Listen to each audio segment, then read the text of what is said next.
Big Game Hunter, and welcome to Friday's episode of Career Coach Office Hours. Woohoo! Twice a week now, I'm spending time with people answering questions that I receive. Uh, they're emailed to me, they're posted to me on YouTube, um, they're sent to me through LinkedIn.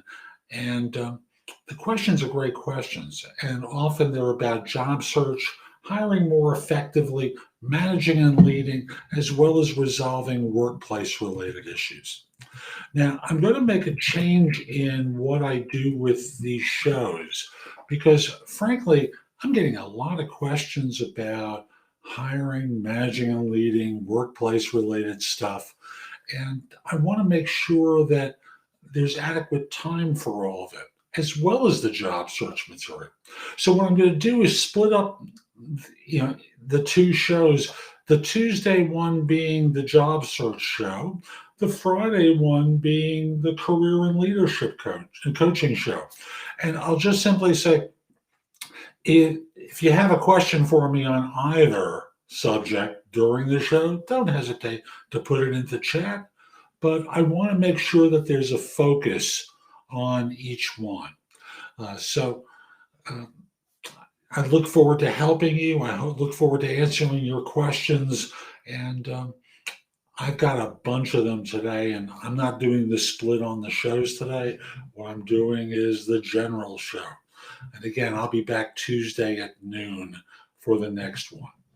So let's bring them up on my screen. Oh, yes, I really enjoyed this one. What happens to washed up programmers 40 years old and over who don't move up to management?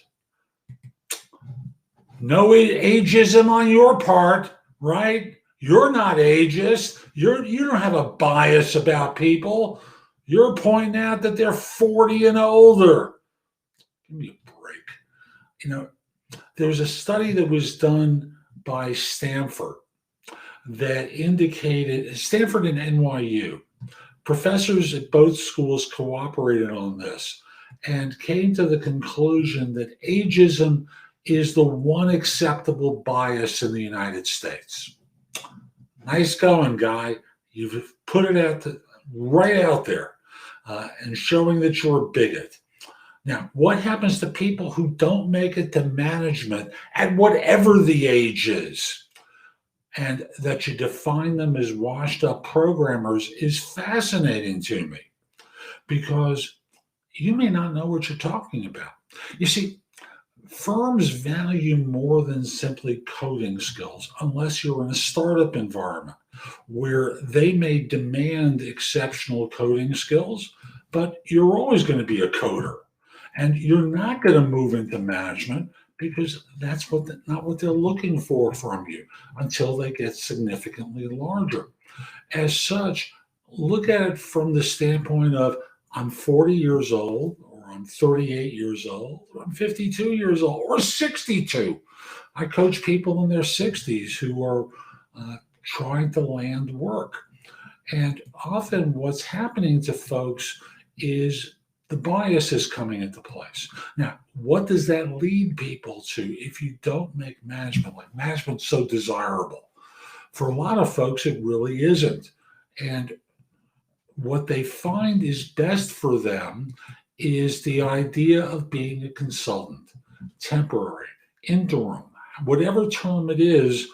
They're in a role external to an organization and trying to assist firms with some sort of service delivery. As such, what happens to them? They become nomadic. They move from firm to firm with regularity, looking for the next assignment. They're temporary, they're consultants. And you know what, guy? I'm going to assume it's a guy because that language was written in a male kind of way. They make more money than you by a lot because, frankly, the way billing rates work, let's say someone's making 80 an hour.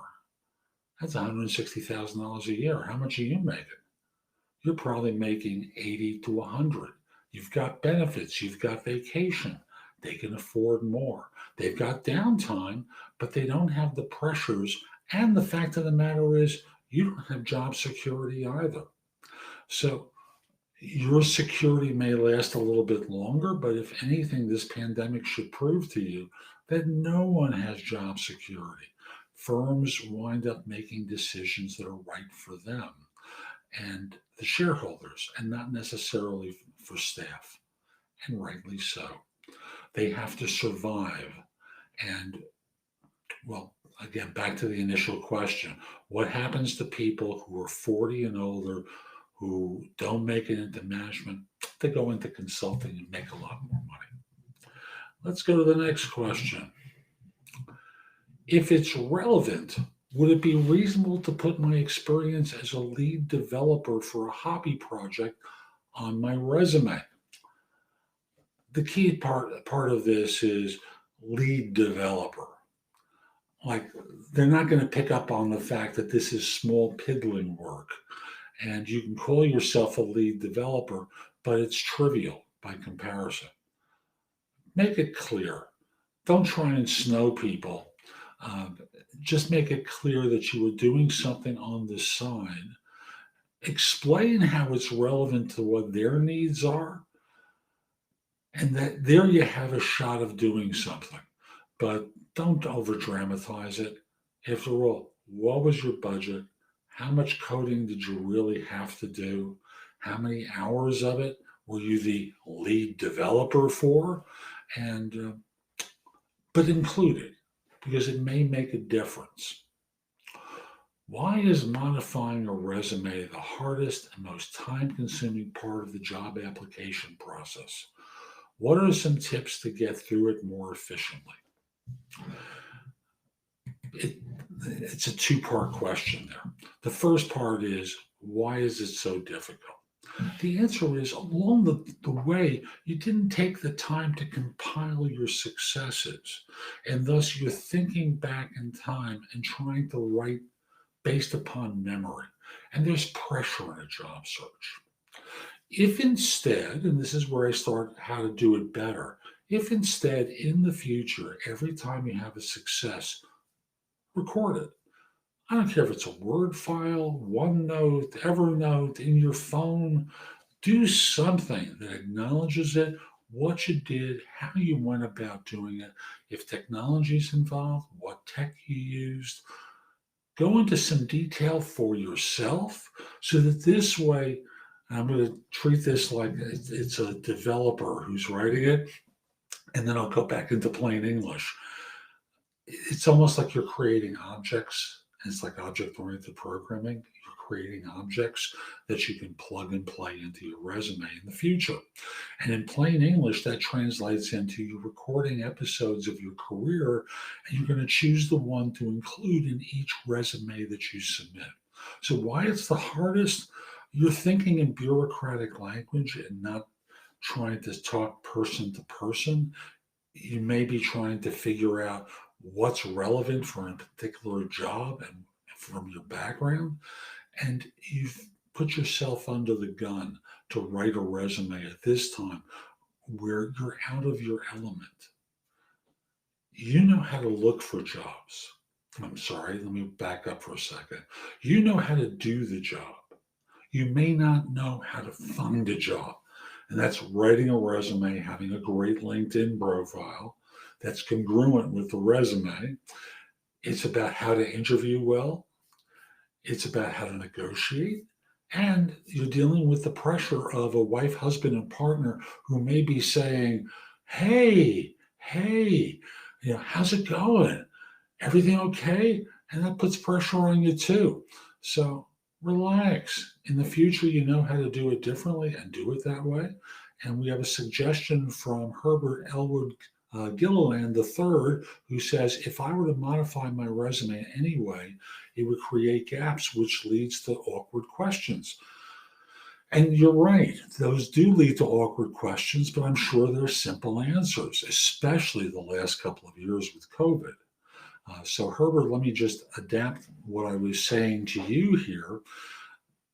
I don't know if these were full-time positions or contract. you can put that into chat and I'll respond to that. If it's full-time, you can have reason for leaving next to the dates of employment or underneath the organization, the title, and the date. So I think of it, um, of laying out a resume.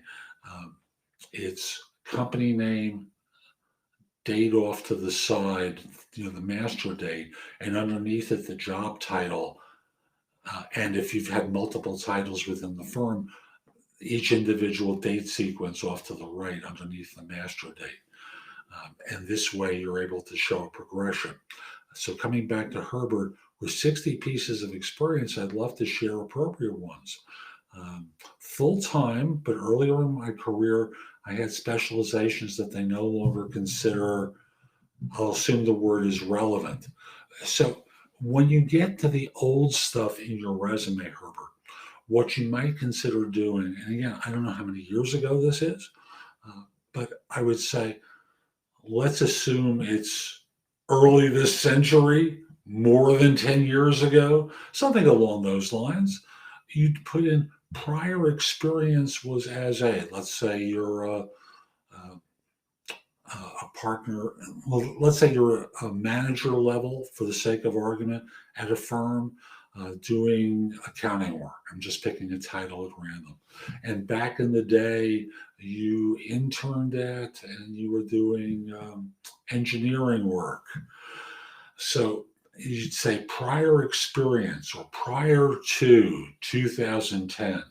I spent a number of years working for different organizations doing whatever it was that you did. And that acknowledges that there's older information there, but it's not really relevant to what they're looking for now. After all, using the example I did, if for your new accounting role they really care about engineering, it's because you're interviewing at an engineering firm. So there's something there that's relevant. Beyond that, it really isn't. So it acknowledges that there's some ancient history there, and you're not withholding anything. You can talk about it. And remember, there were previous recessions too. And if there were layoffs related to that, it makes it easy to talk about. The pandemic was not the only recession that the U.S. has had. There was the Great Recession, 2008 to 2010, or I worked for an organization that imploded. That had nothing to do with me. It had everything to do with the organization, the line of business that was in. Remember, as you talk to organizations, it's not just what you say that matters, it's how you say it. And thus, if you speak and write in a way that demonstrates self-confidence, it serves you better. We have another message here. I find that even just 2 jobs back, they start to discount what you did. Even if 2 jobs back, you were the director of engineering and now you're a senior developer. You're absolutely right. Because the thinking that they have, Herbert, is that, why don't he take a staff position? He was at a director level. And the next question is, what's wrong with him? Got it? So we have to recognize that mentality and address it proactively. Why did you take the staff position? Well, I was transitioning from engineering into IT. And, I wasn't a developer, I was an engineer. And in order to break into something I really loved, I had to make a sacrifice. And fortunately, my wife, husband, or partner was able to carry us so I could do something that I really want to do. And as a result, and notice you explain the circumstances, and you can do that in a cover email. And I say cover email because, you don't want to do it as a cover letter per se, as a separate attachment. You want to do it in the body of the email that you attach your resume to. Or if you're uploading a resume, page 1 of the resume has my version of a cover letter, which if you go to JobSearchTV and look for the JobSearchTV.com on YouTube, you can find playlists of mine about cover letters there, or visit my website, thebiggamehunter.us. And I've got things in categories. So look for the categories about cover letters.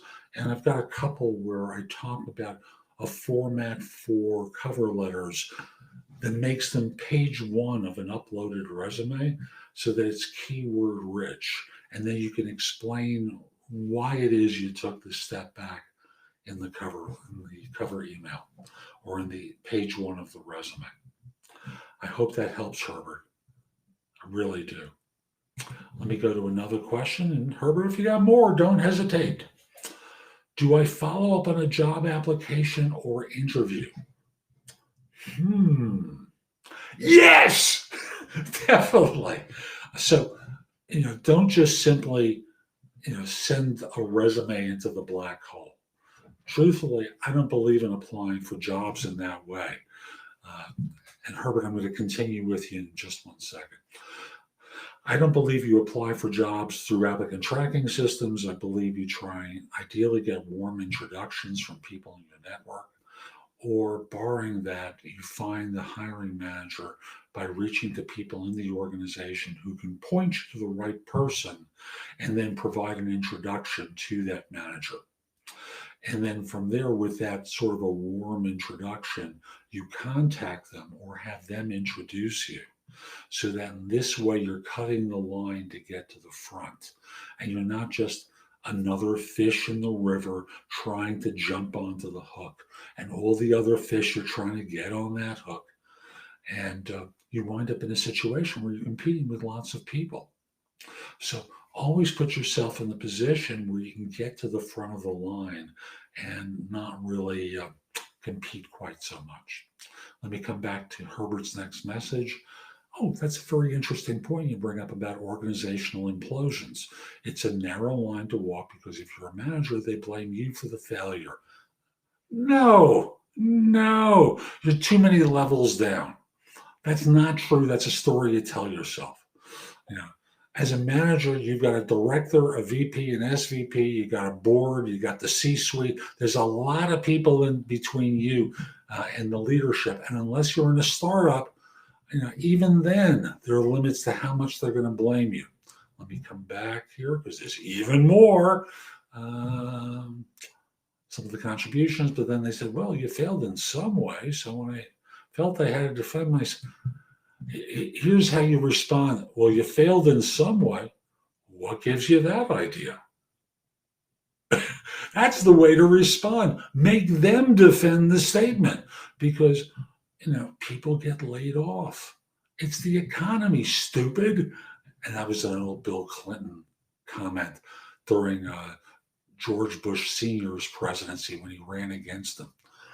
So make them defend that statement and don't put you in the position of revealing about something where you blame yourself, which winds up not really being about you and thus makes you look small to them because they bullied you, they intimidated you, they made you confess to something.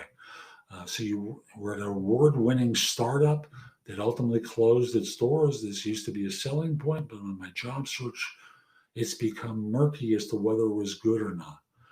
You make it good. So what Herbert, I have to go to some other questions, Herbert. So let me just finish here and simply say, you make the experience good. And you talk, again, I don't know what role you had with the startup, nor is it important. But let's say you were in engineering or in software engineering, and now you had to take a step backward.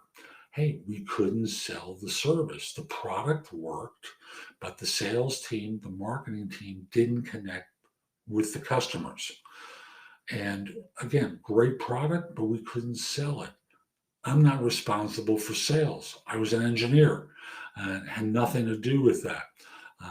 So at a startup, the idea becomes, oh, you're employee one. Okay. So again, you are not hired to market the stuff. You were there as an engineer. That's what I'm interpreting here. And again, it's not just what you say that matters. It's how you say it that makes all the difference in the world and inspires confidence that you're the solution. I hope I've been helpful to you, Herbert. If there's more, message me through LinkedIn, and maybe we could pick up in that way. If not, you can contact me for one coaching session. I'll discount it a little bit, and let's see if that can work for you too. My website is thebiggamehunter.us. You can schedule a session with me there. What's a red flag that you need a new job? Well, when you're reading bad stuff in the press that about your firm, you might need a new job. If you've been written up and you're on a performance improvement plan, you definitely need to find a new job while at the same time trying to save your current one because it's sufficiently bad that they're doing things, um, they're trying to replace you, or they've warned you that they're going to replace you unless things get better.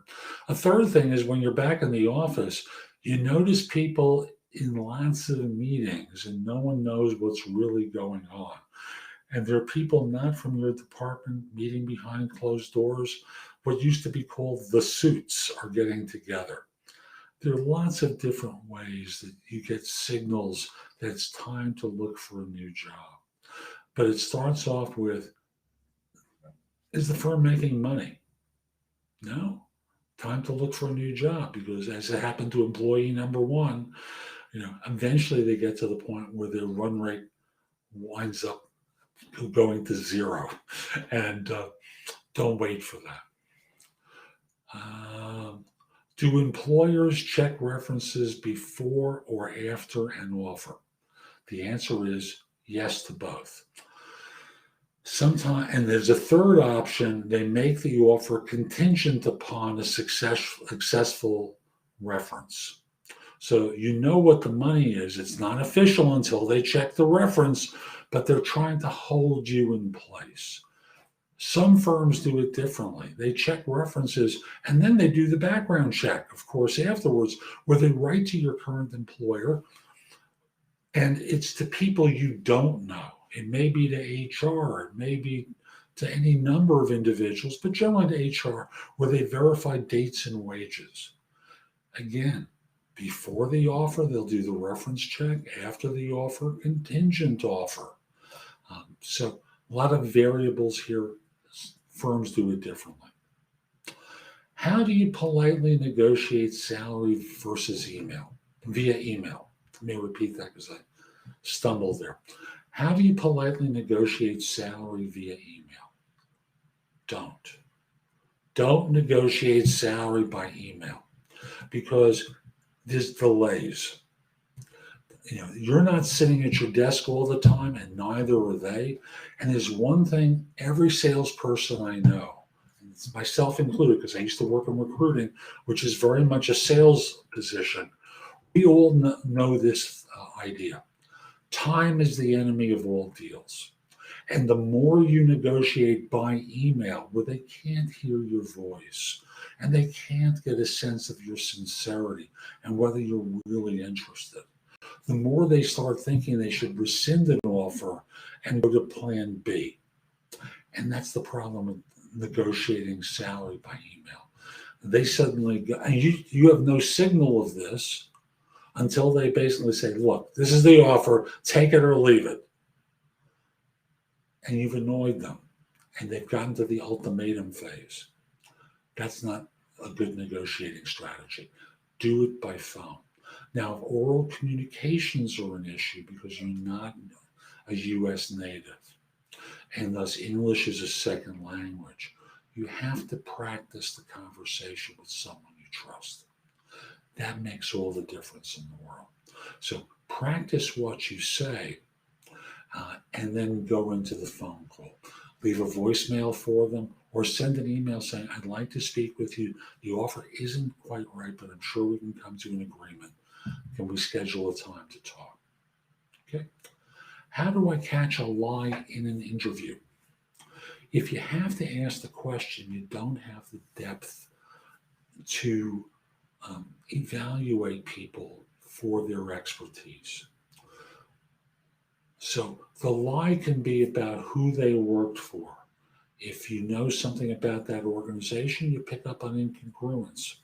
If they're lying about title and they're more junior than they're claiming to be, you should be able to pick up on how thin they are in their explanations for things at the more senior level.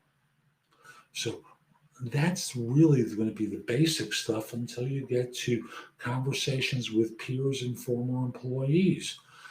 So recognize that if you're asking this question, you've got work to do in order to become a better interviewer. And those are two, what I've laid out are two basic ideas, and I do hope they're helpful to you. Let me come to the next question.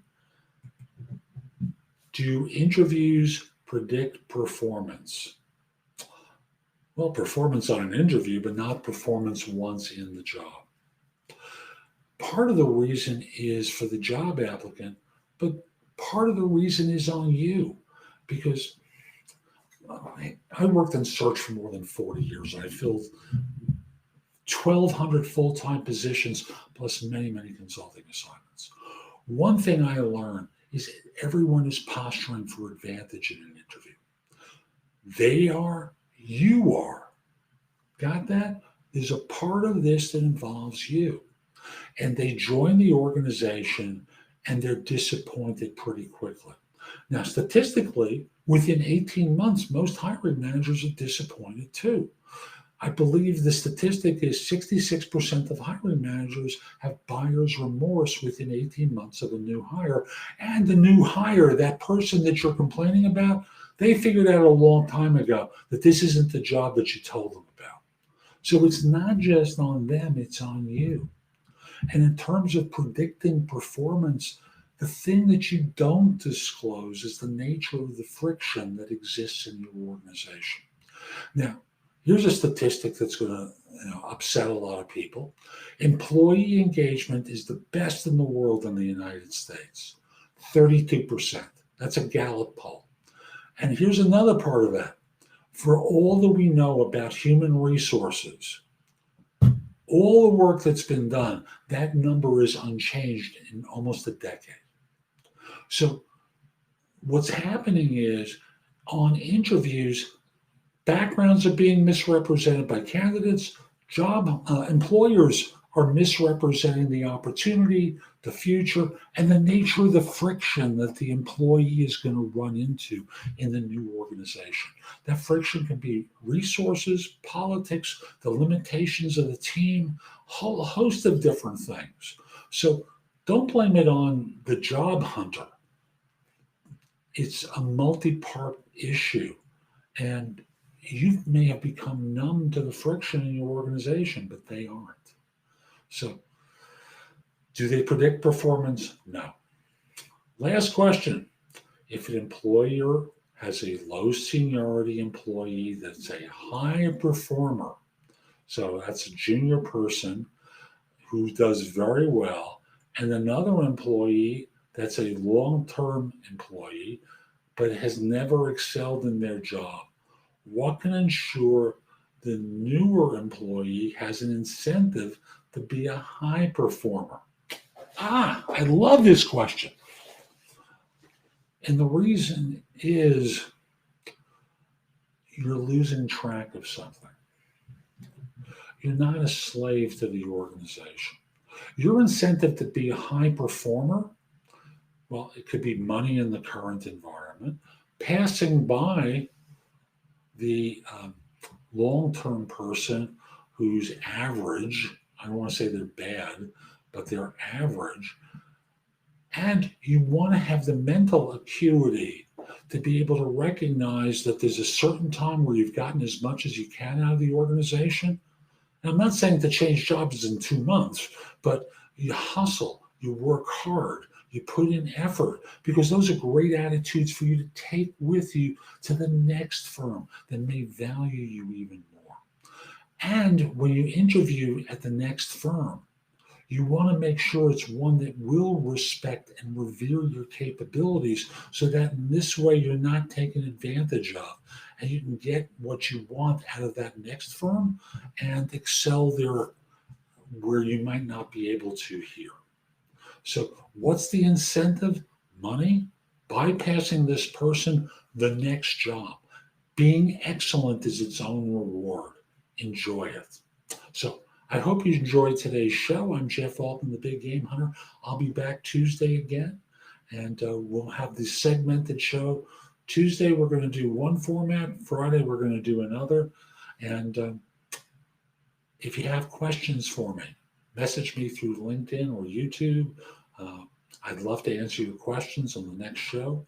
Also, if you're interested in one-on-one coaching, my website, thebiggamehunter.us, you can schedule time for a free discovery call or schedule time for coaching. I can help you. There's a lot in the blog there as well.